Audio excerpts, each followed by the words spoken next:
Hello and welcome to my YouTube channel where we discuss everything research. In today's video, we'll be looking at variables in research. We'll be looking at what variables are, types of variables, and the importance of variables in research.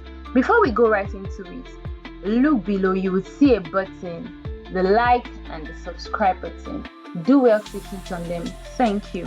Let's move on into today's video. What is variable? Variables are measurable characteristics, quantities, or attributes that can change or be controlled in research.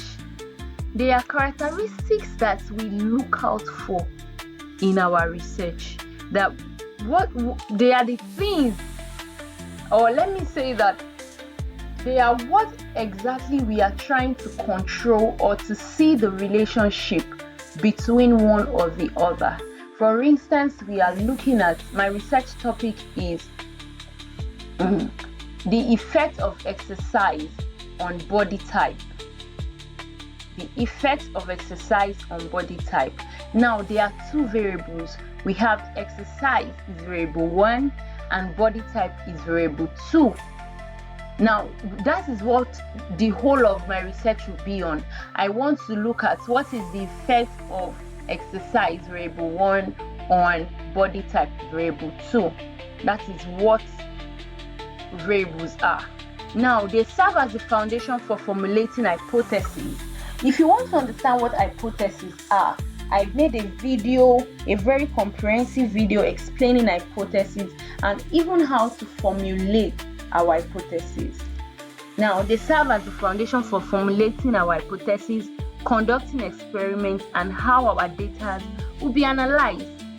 Examples of variables: we have age, we have weight, we have test scores, hours studied, whatever it can be. You can look at AI can be a variable, digital marketing, whatever it is. Now let's look at the importance of variable in research. Number 1, it is the foundation of research design. They define key elements of the study. It is also important for our hypothesis testing. It allows for formulation, testing, and validation of our hypotheses. Also, our variable helps check for causal relationship. It helps to establish cause and effect link between variable A and variable B. Also, it is useful in data collection and analysis. It enables accurate data to be gathered and meaningful analysis to be made. It also enhances research validity. Controlling variables reduces bias and improves reliability. It also causes comparability and reproducibility. That means you are able to compare and to contrast between two or more variables. Also, you can reproduce your research to give you, if your variables are well measured, and they are well controlled, if you follow that same process, you can reproduce the result of your work.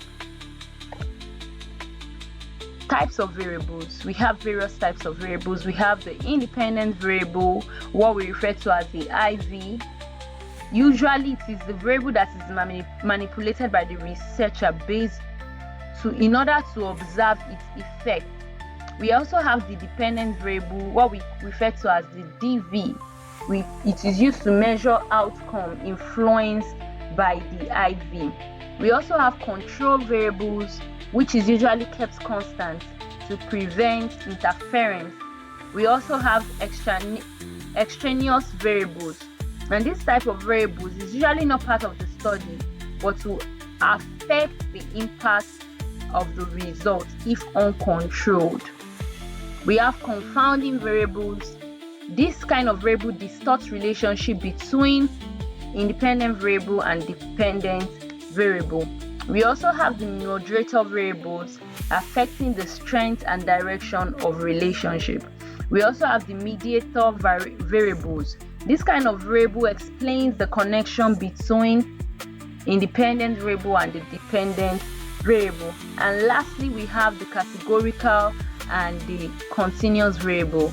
Categorical variable classifies data, while continuous variable measures quantity. In conclusion, variables are weak. From all the explanations I've given, you can see that variables are very, very important for research structure, for our analysis, and for conclusion. And then understanding the type of variable you have in your research work would help you understand how to design your work. It will also help validate and give your work some form of reliability. It also leads to proper identification, categorization, and control of your variable. And then when you are able to properly identify your variable, you're able to categorize them well and control them properly, you have research accuracy. Thank you for listening, and see you in the next video. Bye.